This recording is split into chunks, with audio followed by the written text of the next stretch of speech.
الرحمن الرحيم. الحمد لله حمدا كثيرا طيبا مباركا فيه كما ينبغي لجلال وجهه وعظيم سلطانه، ثم الصلاة والسلام الأتمان الأكملان على المبعوث رحمة للعالمين نبينا محمد وعلى آله وأصحابه أجمعين وسلم تسليما كثيرا. أما بعد، السلام عليكم ورحمة الله وبركاته. kelmaddeeda hordhaca waxaa la yidhi hawshu su-aalo badan baa yaalle waqti ha la siiya. ilaahi subxaana wa tacaala kitaabka qur-aanka wuxuu ku tilmaamay ina hada alqur'aana yahdii lilatii hiya aqwam. kitaabka qur-aankiihi dadka wuxuu ku hoggaamiyaa, wuxuu tusaa, wuxuu u tilmaamaayoo mariyaa mar waliba iyo meel waliba iyo wakhti waliba dariiqa ugu fiican, ugu toosan, ugu wanaagsan. haddii wax kala doordoorasho ay timaaddo oo wax fiican oo wanaagsan la kala dooranayana, kan ugu sii wanaagsan buu u dooraa dadka. haddii wax culus iyo dhib sida loo xallinayo la kala dooranayana, dariiqa ugu fudud ee lagu xalliyuu tilmaamaa. masalada qur-aanku inuu hanuuniyo waa tilmaanta ugu badan ee qur-aanku leeyahay ee kitaabka ilaahay ku timid ee ku soo laalaabatay weeye. laga soo bilaabo soo degitaankiisii marka laga sheekaynayo, shahru ramadaana aladii unzila fiihi alqur'aanu hudan linnaasi wabayinaatin min alhudaa waalfurqaan. dad qur-aankan akhriyi tidhaahdana, faatixadii ugu horraysayna waxaad ugu iman ihdina asiraata almustaqiim. suuratu albaqara markaad timaadana, dalika alkitaabu laa rayba fiih hudan lilmuttaqiin baa lagu odhanayaa. aayaddan ina hada alqur'aana suuratu lisraa'i ku timidna dhowr iyo 10 jeer baa qur'aankan qiimihiisii iyo waxtarkiisa lagu soo celceliyey oo lagaga sheekeeyey. in badan haddaad aragto, inta badan dadka ilaahay rumeeyey inuu hanuun si gaara ugu yahay baa qur-aanka lagu celceliyaa. hudan lilmuttaqiin, qul huwa liladiina aamanuu hudan wa shifaa ilaa aakhirka suwarka. sababtoo ah qofkii waxaan rumaysan baa intifaacsada oo ku dheefsada, waxaa ka faa'iida, waxay nacfiya waxtar u noqdaa. hanuunkan waxaa qaata qofkii qur-aannimada u rumaysan. qofku waxaanu rumaysnayn inuu raaca ma sahlana. saa darteed baa haddii ay qur-aanku hanuun iyo faa'iide iyo toosnaan uu lahaa, waxaa ka faa'iidaystoo hanuunkaa hela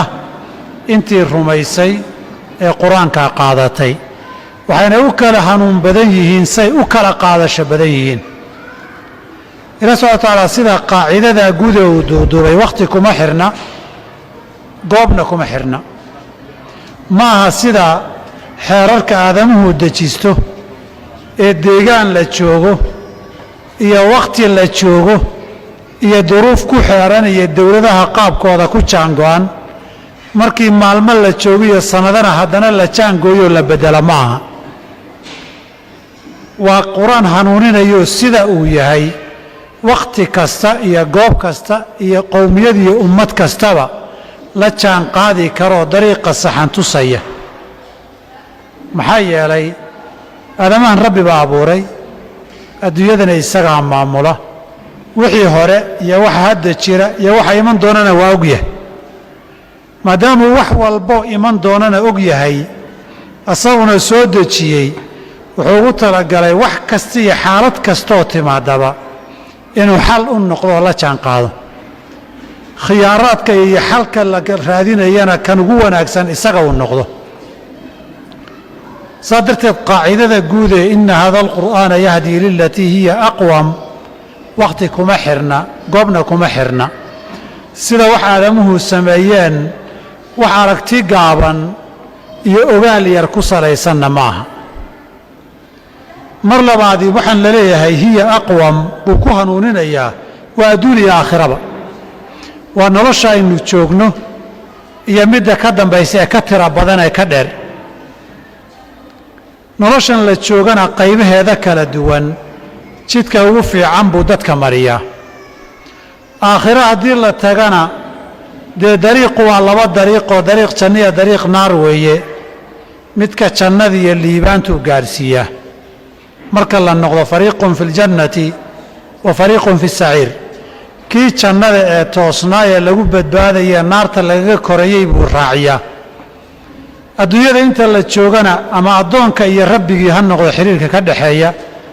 ama addoommada dhexdooda ha noqdaan ama shacab iyo dowlad ha noqdaan ama deris iyo xigta ha noqdaan ama waalid iyo wax la dhalay ha noqdo ama laba isu dhaxday ha noqdaan dhammaan nolosha qaybaheeda kala duwan ama aqoon iyo waxbarasho ha noqoto ama maal iyo kasab iyo dhaqaale ha noqoto ama maamul iyo siyaasad ha noqoto inna haada alqur'aana yahdii lilatii hiya aqwam markay noqoto ummadda si guud iyo si gaaraba dhowr tusaale haddaynu ka bixinno wakhtiga kooban awgii haddii la yidhaahdo qofkii inta qalbigiisa qarsoon iyo inta muuqaalkiisa la arko kitaabkani dadka wuxuu ku hagayaa dariiqa ugu wanaagsan oo ah muuqaalkaagu eraygaaga iyo afkaaga iyo la dhaqanka dadka inta laga arkayo iyo inta uurkaaga ku jirta ay ha iswaafaqaan aadamuhu waxay sameeyaan uurkaaga waxa ku jira kamaba hadlaan dadka ereygaa ku dheh ereygaa ha ku dhihin sidaa ha yeelin oo jaango aan keliya wey laakiin qofka aadamihii af iyo carab iyo bishimo keliya ma aha hoggaankiisu alaa inna fi ljasadi mudqa wey waxa uurkaaga ku jiray soomaalidu tira afkaagu waa xadaa qofaad uurka ka necab tahayna afka ugama qosli kartid qofaad qalbiga xumaan uga haysana mar kasta wanaag ma tusi kartid marmar yar oo munaasabaada maahane saa darteed wixii uurkaaga ku jira ee wanaag ama xumaana afkaagaa xada saa darteed soomaalida waxay dhihi jireen odayaashii hore duco waxaa jirta erey waxaa jirna qofna duca u ah qofna habaar u ah haddii la yidhaahdo waxa uurkaaga ku jira allaha kuu qaado kuu qabto qof ou duco qofkii wanaag ku jiray ducay u tahay qofna waa habaar oo qofkay xumaani uurkiisa ku jirtay allaha kuu qabta habaar wey islaamku wuxuu farayaa afkaaga iyo uurkaagu inay is yeeshaan intaad dadka erey ku tiraahdo inaadan munaafaqad samayn dadka inaad si daacada ula dhaqanto daacadnimo aan afka ahayn ee uurkiiyo qalbiga ka soo baxday saa darteed qofka marka islaamku uu tarbiyaynayo ee barbaarinayo sida looga saxayo ereygiisi iyo afkiisi iyo adinkiisi iyo dhaqankiisa muuqda bay intaa in la ego aayaad iyo sunno iyo axkaam sharcigihii qalbigiisi iyo caloosha wuxuu ku hayay iyo maskaxdiisi iyo si u fikirayo bay iyadana kala hufayaan ay xumaatada ka ilaalinteeda kaa hadlayaan saa darteed qof uurkiisi iyo inta muuqata iyo inta qarsoonba aadaab iyo dhaqan iyo barbaarin lagu sameeyey buu noqdaa markay noqoto qofku rabbigii inuu caabudo janno qaali ana la tegayo isagana adduunka lagu abuurayoo abaal iyo nicmo badan lagu leeyahay adduunyada waxaynu kasbanneen shaqaysannaay haddii la isku wada daro hal waxuu ilaahayna siiyey oo hibe rabbi bixiyey ah qiimo ahaan xataa suuqa kama gooyo qofku maal kastoo uu leeyahay labadaa keliyoodee lagu siiyey hadday fadhiistaan xoolo kasta dhaafsan labadaa indhood ee socodkaaga iyo araggaaga iyo akhriskaagu ku xidhan yahay lacag maadan ka bixin sayrad lagu gadana ma laha meel isbia baatiskooda u yaallana ma laha oo haddii sida taayirka gaarigu xumaado inta la soo gadoo la geliyo laga bedeli indhahaaga saaad u badbaadiso xoolahaagoo dhan waa tiisan nicamka ilaahay fara badanee ku siiyey abaalkoodu wax maalaayacni ahoon meel laba jirin inuu noqdo meesha ma taal qofka aadamahoo mashquul badan oo awood iyo itaal yar in wax awooddiisa ka badan la saarana kuma jirta meesha صادرت عبادة لغو صار يا مرنا شكرها نعم كل لغو سيي مرنا جنة آخرية رضا إلهي قالي قال لغو رادين إياي وحالا يسود اللي تيريا إننا وحدا يلو عيارا نقنين وان معنى لهين إيا إنانا نقنين وح علايس بدن أوذن أودين عبادات كواس مركا الله قالوا وحاقو بدن يصول الله بتوا صلاة صلاة نبا لغا شيغي ويسا كهر رئيس نبا يريس ويسا هدي اللي يقبل الدين لها سواجب نمده نظافت بانا أغمار من مكان ويسا يسانيسو سوري قاعد قلي ويصور نظيفين ماشي ويسا تجي مركا روال عضيان أفكاري عرب كادات نظيفين مركا اللباد انت يددكو أكار كيين ووجهي يا قعمه يا لغيه أواد نظيفين نظافتنا wax loo dhiga wala hayn way hadii leenaga cafin laha nadaafad baan looga maarmeen salaadu hadda waxay maraysaa tukashadii waxaaba dheeraaday jimicsiga jirka loo sameeyay ugu qaalisan bay noqotay meelaha ugu qaalisan ee jimicsi lagu sameeyay waxa ugu fiican waa marka sujuudo kale la tagayo saadarteed kuwaanan doodii dhaxmartay waxay ahayd kuwan ilaahay rumaysnayn ee qof ilaahay rumaysan muslim buu ahaa diinu ka baxay ilaah ma jiro yiri janna ma jirto naar ma jirto maalan daawanaya dood dhaxmartay baa waxay ahayd ka soo qaad taada haday noqoto ama tayda noqoto kii muslimka la weydiiyay waad soo kacday waad toostay waad weysaysatay salaad baad kacday waad soontay oo waad gaajootay xaj baad aaday oo waad ku rafaaday xoolaad ku bixisay waqti baad ku bixisay haddaan ilaahba jirin oon jannaba jirin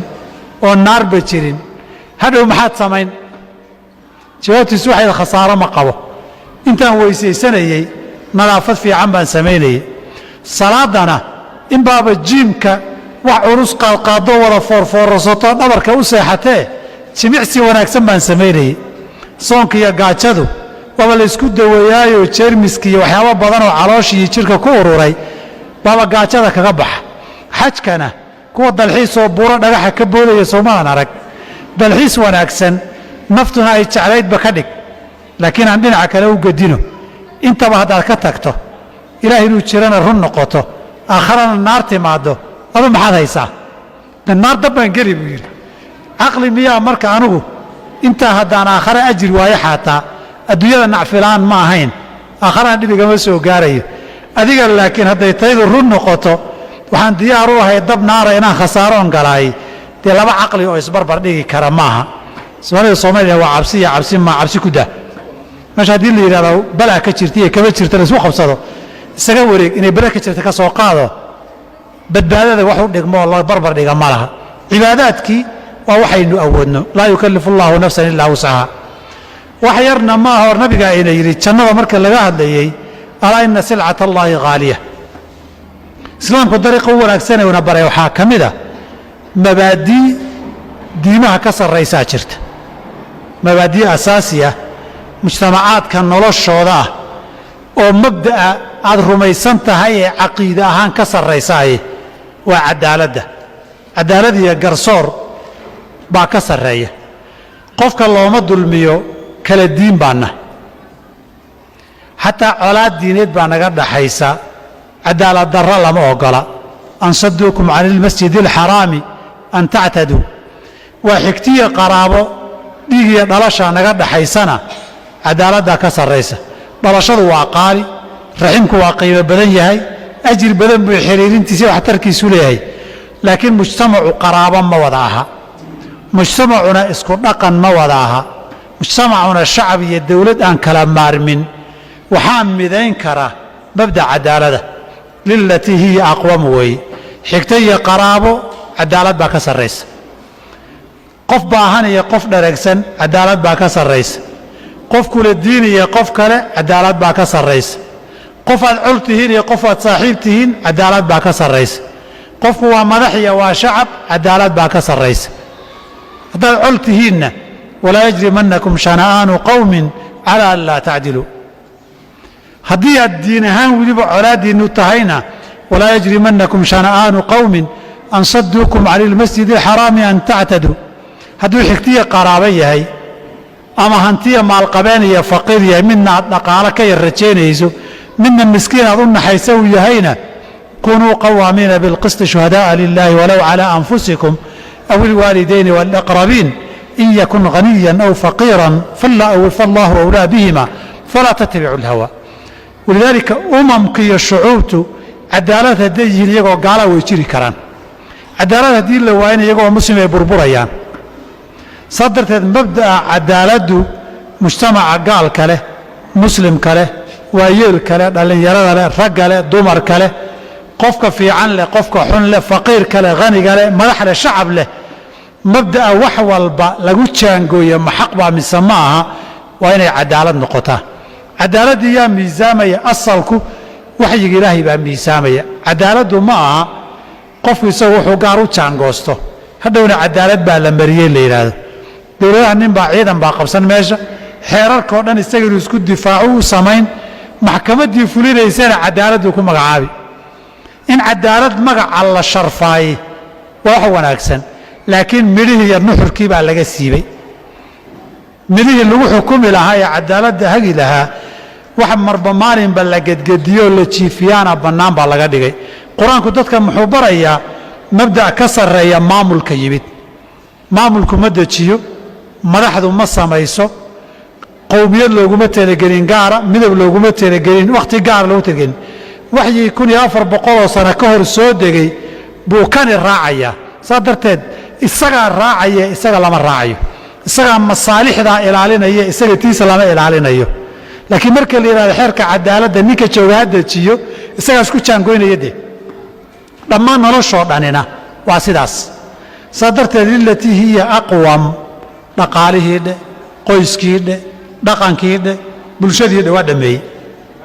waa layla hadlo waxaa la yidhi hadalka waa kula tarmayo ama waa kula taraaray marka waxaan rabaa inaan idhaahda qur'aankani innagaa laynaga rabaa marka isagii inaan baranno hanuunkiisiina raadinno markay xaaladii timaadana xalka isaga laga doono si looga helana cid garashana u leh alla kacabsina u leh la raadiyo aqoontu keligeed kuma filla inaan baranno keliya kuma filla inaan hanuunkiisa qaadanno gaalo qur-aanka taqaana tafsiirkiisana akhridaa jirta aan rumaysnaynna oo jaamacado oo kutub ka qorayoo iyaga kitaabkii la waaye la weydiiyo asa aan rumaysnayn qof rumaysanoo rabbina uga baqaya isagana yaqaana ummadda in la beeroo la abuuro oo dadkaa la badiyo si guud ahaanna intuu aasaaska ah la wada yaqaano hanuunka dariiqa aynu marno isagana aan isu kaashanno ilahi subxana wa taala khayrka allah inagu sugo maamulkana waxaan dhihi lahaa haddaan dheereeyey raalli ahaada wabaaraka allahu fiikum